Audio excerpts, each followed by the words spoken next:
Om Swastiastu. Perkenalkan, nama saya Nimade Aprilia Mertidewi dengan NIM 2111031442, Rombel 7, Prodi S1 Pendidikan Guru Sekolah Dasar, MTK atau mata kuliah Agama Hindu. Kesempatan kali ini saya akan membahas soal tentang materi Awatara dan orang suci dalam agama Hindu. Untuk soal yang pertama, yaitu apa yang dimaksud orang suci dengan menurut agama Hindu. Orang suci terdiri dari dua kata, yaitu orang dan suci. Orang berarti manusia dan suci berarti kemurnian dan kebersihan lahir batin. Jadi, orang suci agama Hindu yaitu manusia yang memiliki kekuatan mata batin dan dapat memancarkan kewibawaan rohani serta peka akan getaran-getaran spiritual, welas asih, dan memiliki kemurnian batin dalam mengamalkan ajaran-ajaran agama. Yang kedua adalah cara penyucian pada orang suci.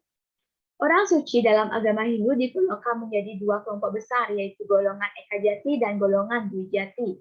Golongan Ekajati adalah orang yang disucikan melakukan pembersihan diri tahap awal yang disebut dengan Mawinten. Yang kedua adalah golongan Dwijati, adalah orang yang disucikan orang suci yang melakukan penyucian diri tahap lanjut atau madiksa. Lalu, apa itu mewinten? Mewinten yaitu orang, yaitu untuk memohon kepada Sang Yang Widi Wasa atau Tuhan Yang Maha Esa agar dapat diberikan penyucian diri, tuntunan, dan bimbingan dalam mempelajari ilmu pengetahuan yang bersifat suci. Lalu, apa itu madiksa? Madiksa dapat dikatakan upacara lahir kembali, atau yang kedua kalinya. Lahir pertama dari kandungan ibu, dan yang kedua, kelahiran kedua dari kaki sang guru suci yang disebut dengan nabi. Jadi, upacara ini bermakna bagi seorang yang dilahirkan kembali untuk dijadikan pemimpin suci bagi umat Hindu. Lalu, pertanyaan yang ketiga adalah, orang-orang suci agama Hindu, Pandita Pinandita, sebagai besar perannya dalam kehidupan beragama. Mengapa demikian? Berdasarkan sifat yang khas dapat disebutkan karena kesaksian dan kemujizatannya, maka peran orang suci Pandita dan Pinandita sangat penting. Kesucian perbuatan serta idealismenya yang demikian patuh pada fungsi menyebabkan mereka menjadi orang suci. Jadi seperti itu adalah indikator sebagai upacara sebagai orang suci. Juga ciri lainnya yang mampu mengubah ayat-ayat suci atau sloka-sloka suci Weda. Ciri dan indikator tersebut menandakan bahwa orang suci dalam agama Hindu mempunyai gelar dan fungsi yang berbeda dalam kehidupan keagamaan. Kemampuan dan ciri lainnya, orang suci memiliki sifat-sifat tertentu, termasuk juga jabatan-jabatan tertentu. Pemangku atau pinandita adalah orang yang mempunyai wewenang untuk mengikut upacara dalam skala kecil.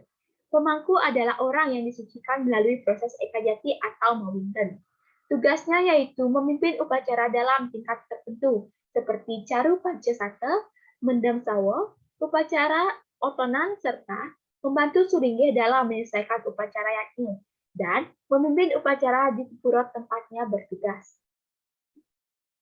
Lalu, yang keempat adalah jelaskan pengertian orang suci, pandita, dan pinandita. Pandita dalam bahasa Sanskerta berarti orang pandai, cendekiawan, bijaksana, sarjana, dan sujana. Yang dimaksud dengan pandita yaitu merupakan pendeta sebagai rohaniawan Hindu yang telah menduwijati melalui upacara dikta. Lalu, orang suci pinandita yaitu seseorang pinandita merupakan seseorang rohaniawan Hindu atau dalam agama Hindu berada di tingkat ekajati sebagai pemangku. Lalu, untuk pertanyaan yang kelima, yaitu jelaskan sasana dan wewenang orang suci, pandita, dan pinandita. Seorang pandita mempunyai wewenang untuk memimpin upacara yajna.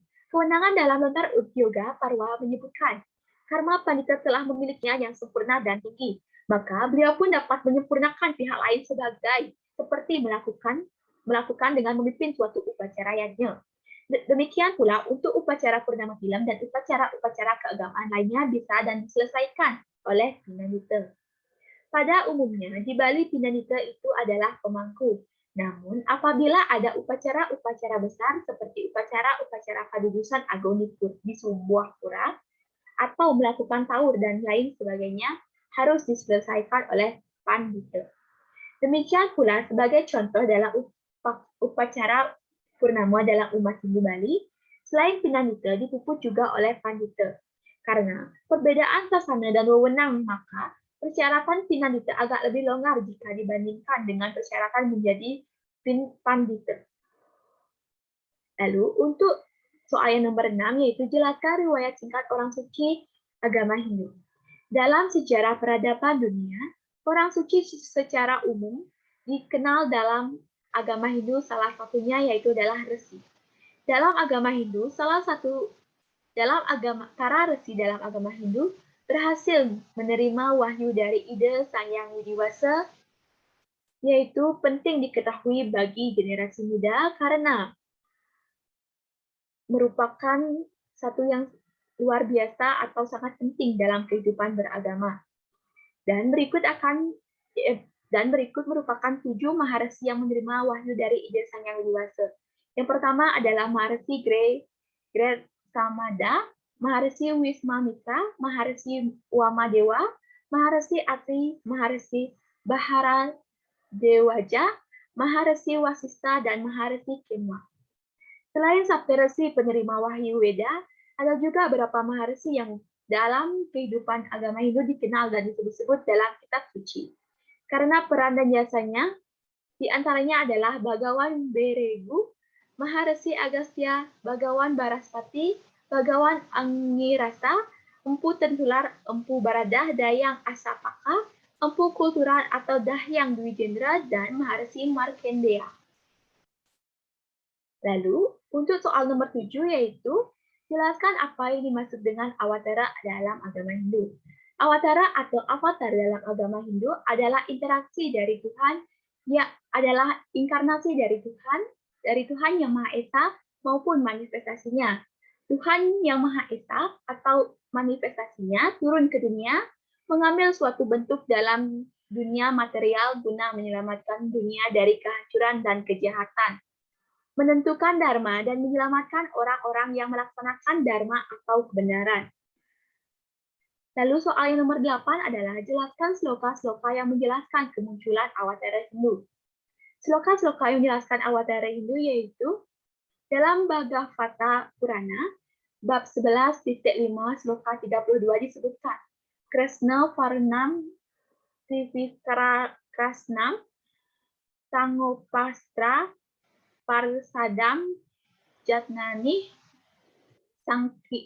Sankirtana Parayait Jatnati Hisumetsaha, yang artinya pada zaman kali orang cerdas bersama memuji nama-nama suci Tuhan untuk menyembah penjelmaan Tuhan Yang Maha Esa yang senantiasa menyanyikan nama Krishna. Walaupun wajah beliau tidak hitam, beliau adalah Krishna sendiri. Beliau diiringi oleh rekan-rekan, hamba-hamba, perlengkapan, dan teman-temannya yang dekat. Sloka ini adalah merupakan salah satu ramalan akan munculnya penjelmaan Tuhan sebagai bakta yang senantiasa mengagungkan nama suci Tuhan. Lalu, sloka yang selanjutnya yaitu pada kitab Bhagavad Gita, bab 4, sloka 6 menyebutkan sebagai berikut. Ajo pisan avaya tatman butanam isvaro pisan pratiktim savam adisathaya sahamyami atmanyaya, yang artinya walaupun aku tak terlahirkan, tak termusnahkan, dan aku adalah pencipta makhluk hidup segalanya, namun aku penguasa sifatku, aku menjelma. Lalu untuk soal yang nomor 9 adalah sebutkan dasa awatara, 10 awatara Wisnu dalam agama Hindu. Dasa awatara adalah 10 awatara yang diyakini sebagai penjelmaan material Dewa Wisnu dalam misi menyelamatkan dunia. Dari ke-10 awatara tersebut, yang belum turun yaitu adalah Kakli awatara, yang konon katanya akan muncul pada zaman Kali Yuga atau setelah zaman Kali. Bagian-bagian dari 10 awatara Wisnu atau dasa awatara. Yang pertama adalah Matsya Awatara, Kurma Awatara, Vahara Awatara, Narasimha Awatara, Wamana Awatara, Parasurama Awatara, Rama Awatara, Krishna Awatara, Buddha Awatara, dan yang terakhir adalah Kalki Awatara. Lalu, pertanyaan yang terakhir atau yang ke-10 adalah jelaskan jenis-jenis awatara. Menurut kitab-kitab Purana, tak terhitung banyaknya awatara yang pernah turun ke dunia ini. Awatara-awatara tersebut tidak selamanya merupakan inkarnasi langsung atau penjelmaan langsung dari Sang Hyang Wisnu. Adapun jenis-jenis awatara, yang pertama adalah Purusa Awatara, yaitu awatara pertama Sang Hyang Wisnu yang mengaruhi penciptaan dunia semesta. Awatara tersebut yakni Vasudewa Sangkarsahan Pradyumna. Lalu yang kedua adalah Guna Awatara, yaitu awatara-awatara yang menegakkan macam aspek dalam diri makhluk hidup. Awatara-awatara tersebut yakni yang pertama adalah Brahma, yaitu mengatur nafsu dan harapan atau rajas. Yang kedua adalah Wisnu, yaitu mengatur sifat-sifat kepatutan atau satwan. Dan yang terakhir adalah Siwa, yaitu mengatur sifat kemalasan atau tamas. Yang ketiga adalah Lila Awatara. Lila Awatara adalah awatara yang sering ditampilkan dalam kitab-kitab Purana, seperti dalam Awatara, seperti Dasa Awatara dan awatara lainnya. Awatara tersebut turun secara teratur ke dunia dari zaman ke zaman kepada menjalankan misi menegakkan dharma dan menunjukkan jalan bakti dan moksa. Lalu yang keempat adalah Manavantara Awatara. Awatara yang diyakini sebagai pencipta para leluhur dari umat manusia di muka bumi atau Manu. Dan yang terakhir atau yang kelima adalah Sakyavesta Awatara, yaitu ada dua macam. Yang pertama adalah satu, makhluk yang merupakan penjelmaan Wisnu secara langsung, dan yang kedua adalah makhluk berkati yang mendapatkan kekuatan dari Wisnu. Macam tersebut memiliki banyak yang agung dan merupakan awatara yang istimewa. Awatara macam ini misalnya saja Narada Muni atau Sang Buddha.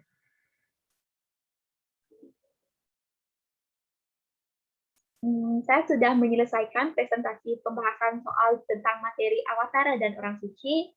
Mohon maaf bila ada kesalahan pengucapan atau kata yang kurang di hati para penonton. Saya tutup dengan Namo Santi. Om Santi Santi Santi Om.